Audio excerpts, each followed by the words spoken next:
Greetings, COM 709. This is Ben Frazier.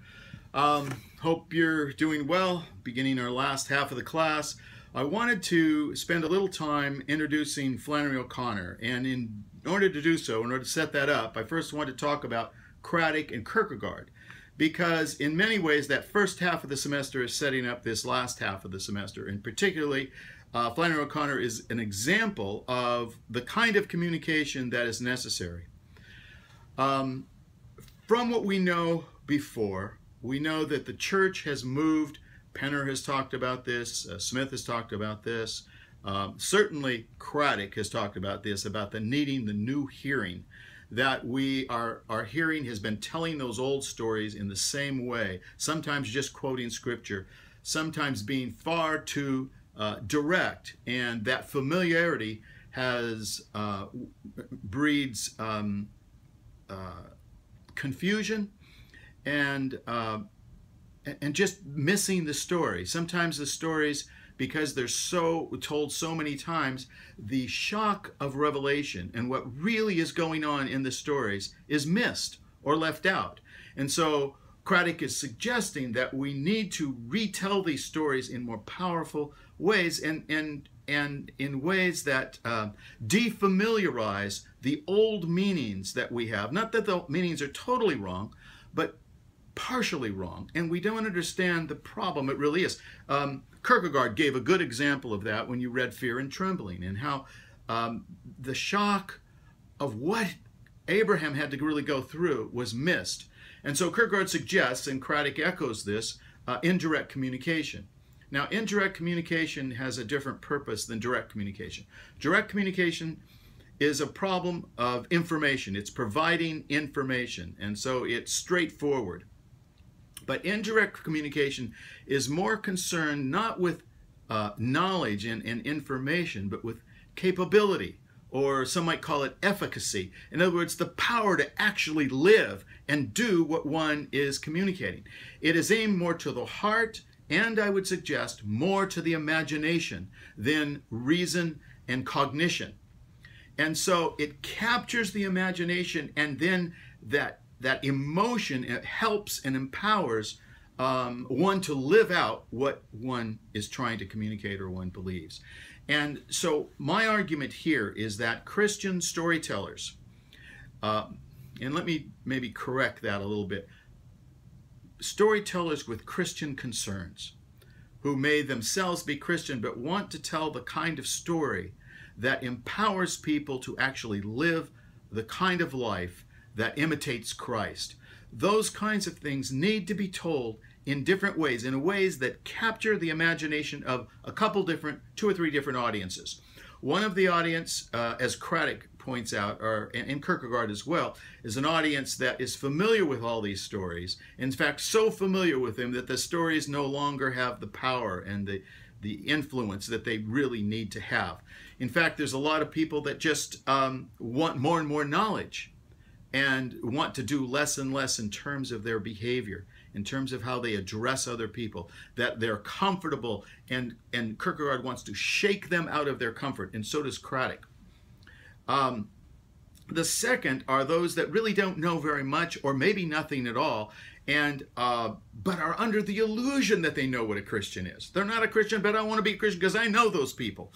And there's a wonderful study done, I didn't have you read it, by the Barner Group, I think it's Kinnaman that did that, did the study, that talked about, interviewed a number of non-Christians asking, what are Christians like? What does Christianity have to offer? And the major things that came out there were things like, well, they're homophobic, they're hypocrites, and they're judgmental. And if you look at what we as Christians are, those are not the top things on our list. In fact, hopefully they're nowhere on our list. We don't need to be seen in those light. And so the problem is there's a whole group of people as our age becomes more and more secular. And what I like about Flannery O'Connor is she is writing not to the church, although the church would do well to hear and listen to what she has to say, but she is really trying to get to an audience that normally isn't comfortable with Christianity. And so she has to hide or veil, which is indirect communication, within her stories. The stories are made not so much to inform, they're made to provoke thought. They're kind of like the Socratic method, where you tie the knot and then you give it to someone else. And you don't give the direct rope all the way down, but you give them the knot where they have to untie it. And then they discover it for themselves and they go, aha, they have that aha moment. She does that primarily through trying to address the imagination. And so her stories are tough.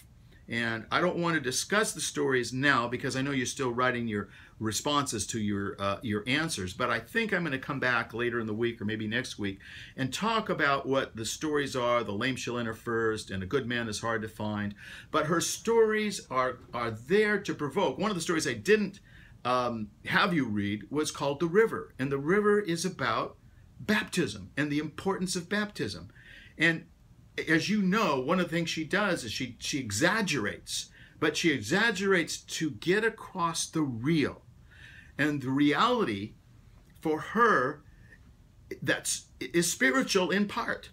And the fact that baptism really means death and resurrection. So in her story, a little child actually, in trying to find God, drowns.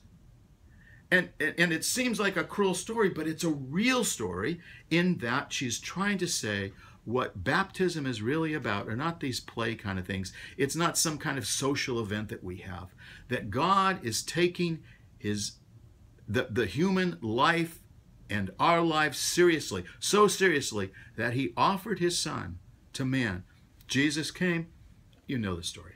And the point is that what is done at baptism is something very, very real, just as real as any kind of science or any kind of argument or anything else you could do. It is powerful and it's real, and she's trying to exaggerate to get that across to people who are deaf and people who are blind. And so you'll see that in that chapter on the grotesque, the novelist in the grotesque, where she talks about how she has to speak to people. And so that's the purpose of indirect communication. It's more for capability. It's more aimed at the emotion and imagination. It's not aimed to inform. Now, therefore, in order for indirect most of the time, indirect communication requires that there's some direct communication at first. You need to know something about Christ and that, and then you can bring in the kind of information that would lead to understanding these stories. Lewis, of course, used indirect communication, not as far over as Flannery O'Connor, but Lewis said about his Chronicles of Narnia, if a child didn't know what Aslan stood for Christ, don't tell him. He'll figure that out later in his life. And so Lewis, in that same way, Lewis used indirect in the Screwtape Letters, where the letters aren't to a man. They're not to me. They're not addressed to me. They're a letter that we're listening in on. We're overhearing the senior devil talking to a junior devil. And that's exactly what Kierkegaard was talking about indirect communication. Till We Have Faces, my favorite Lewis story, is really about that. Retelling the story, he says, in the way it really should have been told, the Psyche and Cupid story.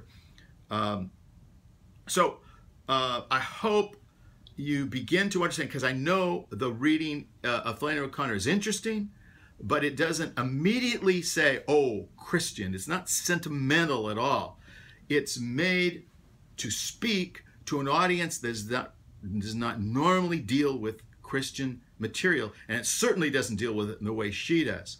Now, she's a very powerful writer. Today, she's still being taught over 50 years after her death at Harvard and Yale and Princeton. You can go on YouTube and find her all over the place, and lectures about her. Stanford, all the different schools in the United States are still teaching her. She's the most anthologized writer, not Christian writer, period, that we have in the United States for short stories. And you'll find her in many of the text, short stories, anthologies in the United States for colleges and universities.